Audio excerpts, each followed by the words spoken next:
Hello everyone. Um, I don't know if you like me.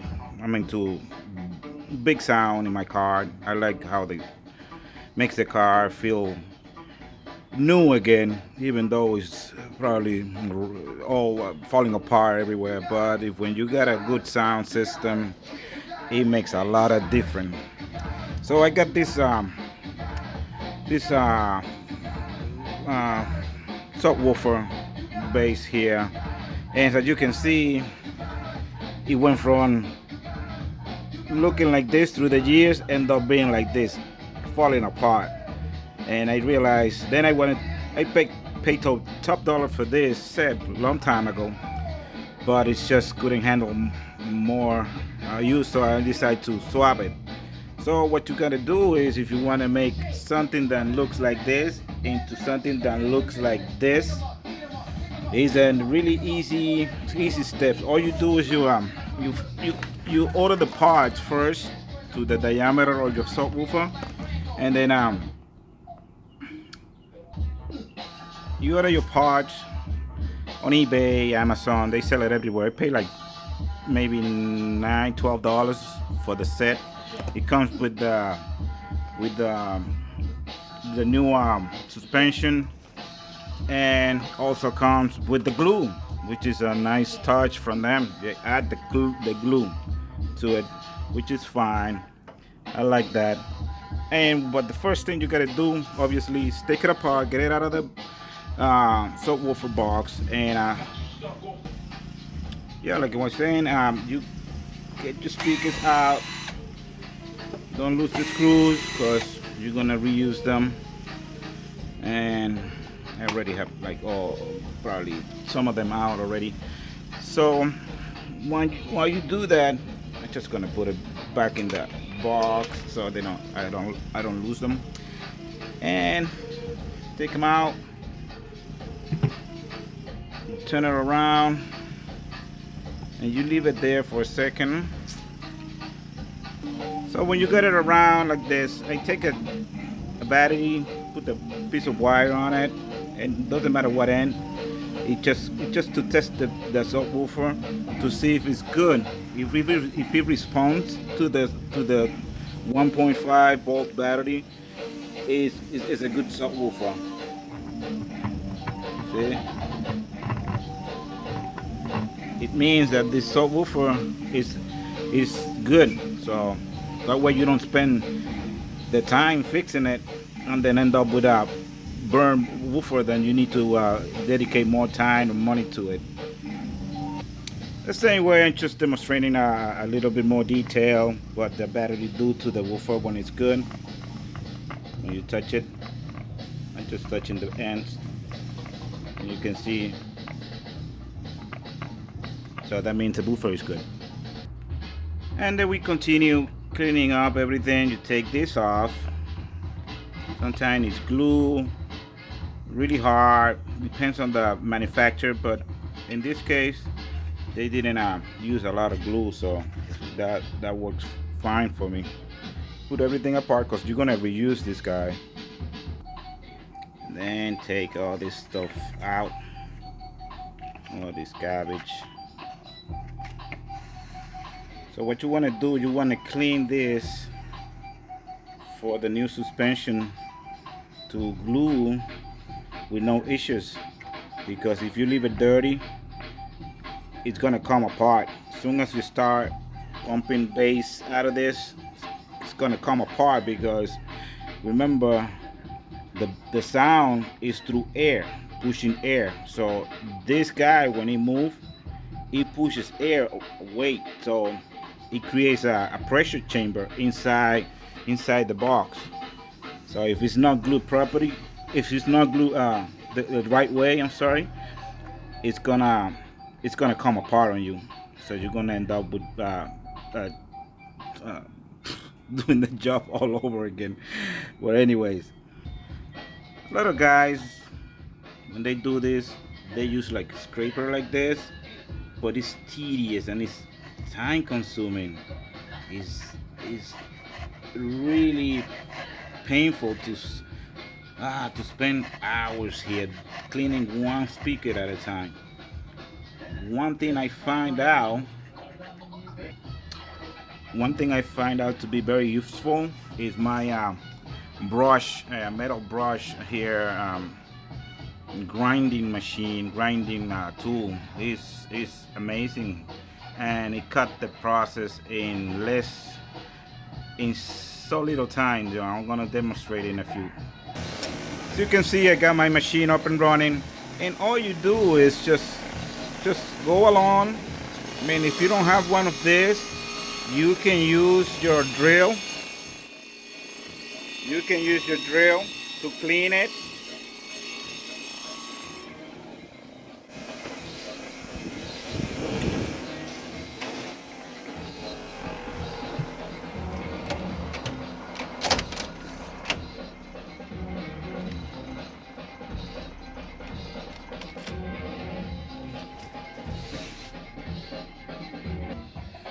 Like for instance, if you don't have one of the grinding wheels, the big ones like the one I should show you, you have this guy here that is really useful, and it just attached to your regular drill. You just put it on, and it will do the same thing. And some people use it. Some people they like it because it's easier to use than this thing. No, no many houses or regular guys will have one of these things, because I have it because uh, I don't know. I like to do many things. It's very handy. So, so as I go, this eliminate the process of doing it with a knife, with exacto knife or whatever you call it, by more than big time. You save a lot of time on this. Just be careful not to go too deep, not go too aggressive on it, because then you're gonna ruin something, and you don't want to ruin something that you might regret later on. So take your time and don't push too hard, and you'll see the magic happen right in front of you. The same way with the center cone, you can do it nice and easy. You don't have to push hard. You're just gonna see the glue and the stuff you want to clean up disappear in front of your eyes.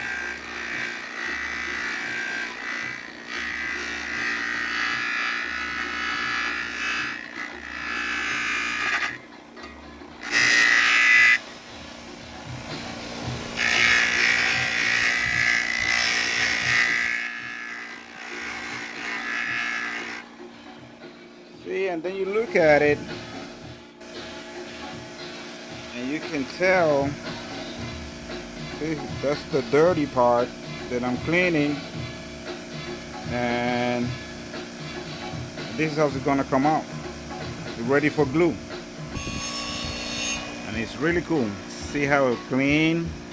And the best thing about this is you don't have to use chemicals and none of that, because the brush will take away anything that you don't want there. So let me do the center one now.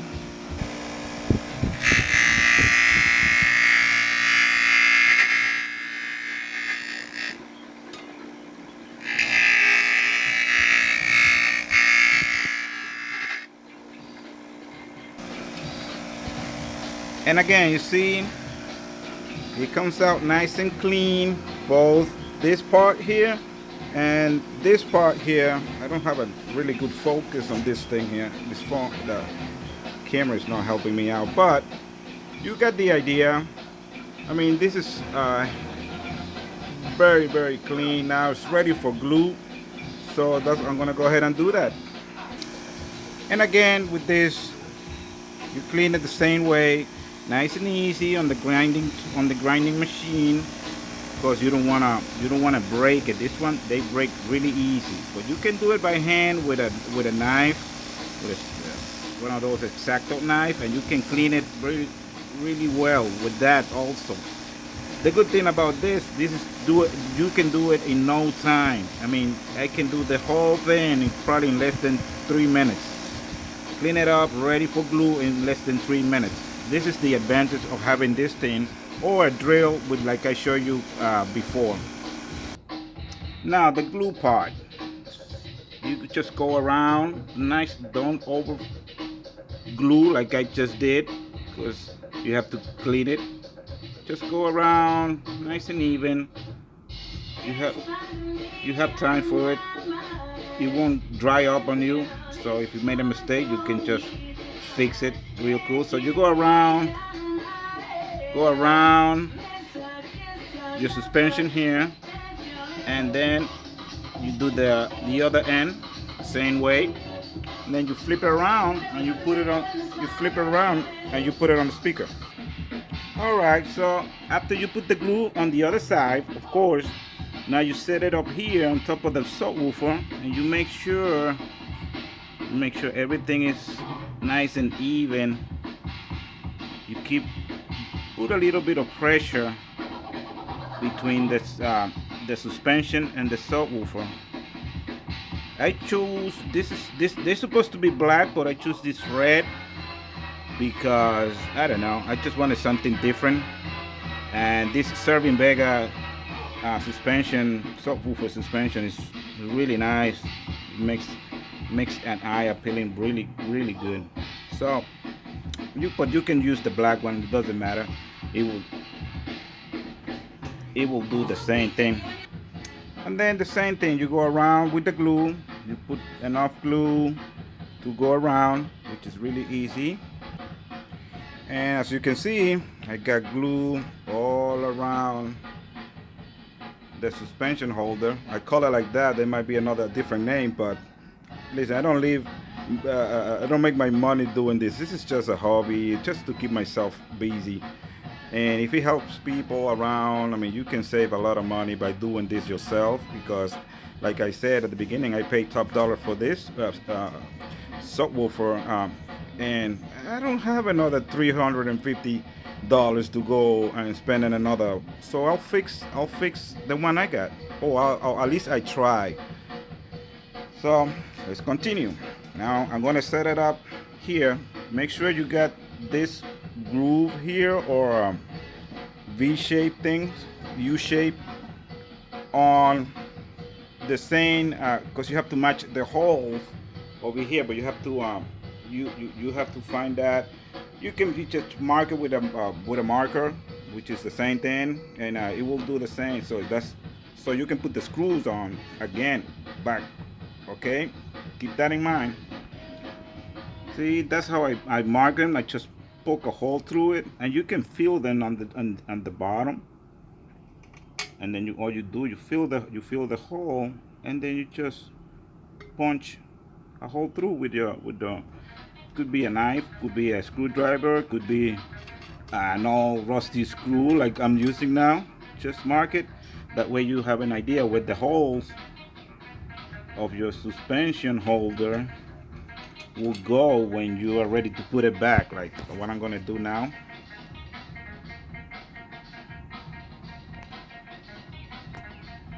Sorry if I'm shaking. I don't want to drop it. It has glue in it. I don't want to ruin it. All right, so you just put it there, matching the hole you make with the V shape of the suspension holder.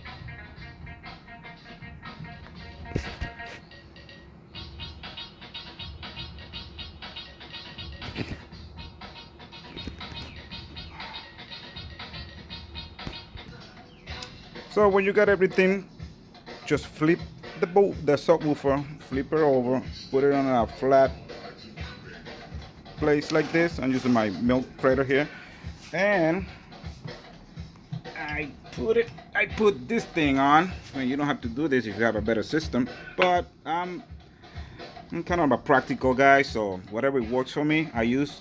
And I put that jack on top of it to keep pressure, and the weight and the gravity will take effect, and you give it at least a few hours. The most recommended is overnight, so the glue cures overnight. But if you're in a hurry, you have to wait no matter what. And there you go. You fix your subwoofer for very little money. I mean, if you feel like going and spending $200 per woofer, that's fine. But in my case, no. If I can fix it with a little bit of effort from me and share this video with you guys, is fantastic. Thank you for watching. Don't forget to subscribe and like the video. Any comment will be welcome, and any idea, if we find another way of doing it better, share it, because this is just about making different to people, helping people. Thank you. Take care. Bye.